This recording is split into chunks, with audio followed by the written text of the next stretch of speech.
Hello everyone, welcome back to this channel. In this video, we will solve question number 12, exercise 3.3, class 8. Find the measure of angle P and angle S if SP is parallel to RQ. So this is the given figure. इस figure में given है that side SP is parallel to side RQ, angle Q is 130 degree, angle R is 90 degree. क्योंकि angle R को उन्होंने इस तरह से box के shape में show किया है, so that means angle R is 90 degree. Okay? हमने find करना है angle P and angle S. So यहाँ पर भी हमने सेम ही चीज करनी है जो चीज हम प्रीवियस क्वेश्चंस में करते आए हैं.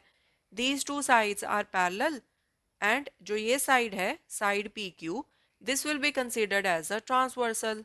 ठीक है, बिकॉज साइड PQ इन दोनों पैरेलल साइड्स को इंटरसेक्ट कर रही है. ओके, एंड वी नो कि अगर एक ट्रांसवर्सल टू पैरेलल साइड्स को इंटरसेक्ट करे तो जो इंटीरियर एंगल्स होते हैं on the same side of transversal, जिनको हम को इंटीरियर एंगल्स बोलते हैं, उनका सम होता है 180 डिग्री.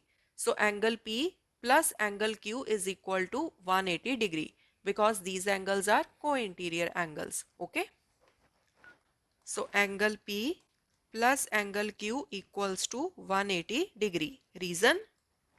Co-interior angles, या फिर आप इसको ऐसे भी लिख सकते हो, interior angles on same side of transversal. So angle P plus angle Q given है 130 degree equals to 180 degree. So angle P is equal to 180 minus 130.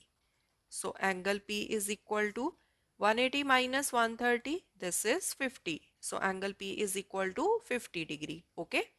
अब हमें पता है this is a quadrilateral and quadrilateral के interior angles का sum कितना होता है 360 degree. Okay. So we already know three angles, angle P, angle Q and angle R. So angle S की वैल्यू हम निकाल सकते हैं. So angle P plus angle Q plus angle R plus angle S is equal to 360 degree. Reason? Angle sum property of quadrilateral. So angle P 50 degree plus angle Q 130 degree plus angle R 90 degree plus angle S equals to 360 degree. So angle S plus 90 degree plus 50 degree, this is 140 degree plus 130 degree. So this is 270 degree. So 270 degree equals to 360 degree. So angle S is equal to 360 degree minus 270. So angle S is equal to 90 degree. Okay. So we have solved this question for angle P and angle S. अब question में उन्होंने last में एक line mention की है, if you find angle R हमें दिया हुआ है ऑलरेडी 90 डिग्री का. Is there more than one method to find angle P? क्या हम एंगल पी को किसी और वे से भी फाइंड कर सकते हैं? Answer is yes. जैसे हमने यहाँ पर पी क्यू को ट्रांसवर्सल लिया है, सिमिलरली हम एस आर को ट्रांसवर्सल ले सकते हैं. राइट, क्योंकि यहाँ पर भी एस आर इन दोनों लाइंस को इंटरसेक्ट कर रही है. Right, so S R is also a transversal. So angle R plus angle S, this is equal to 180 degree. Reason same आएगा, को इंटीरियर एंगल्स.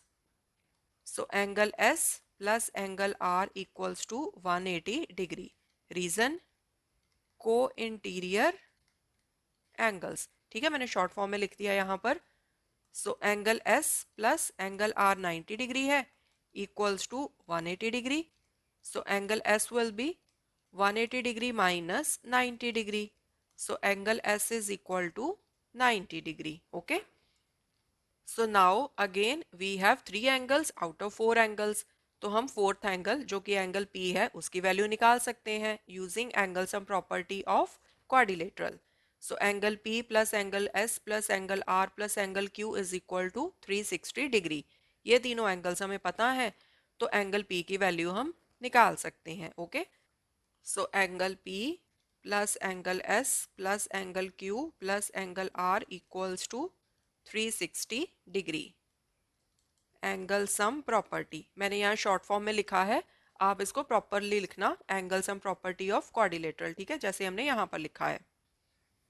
सो यहाँ से आप एंगल P की वैल्यू निकाल सकते हो। ठीक है, अभी मैं इसको ऐसे ही छोड़ रही हूँ, आप इसको खुद से सॉल्व कर लेना क्योंकि बाकी के तीनों एंगल्स तो आपको ऑलरेडी पता है। ठीक है, so you can solve for angle P.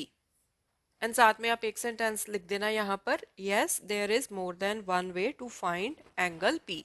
Okay, and साथ में ये इतना सा सॉल्व करके आप दिखा सकते हो। Okay, so this was question number 12. In the coming videos we will solve more questions. Thanks for watching. Take care.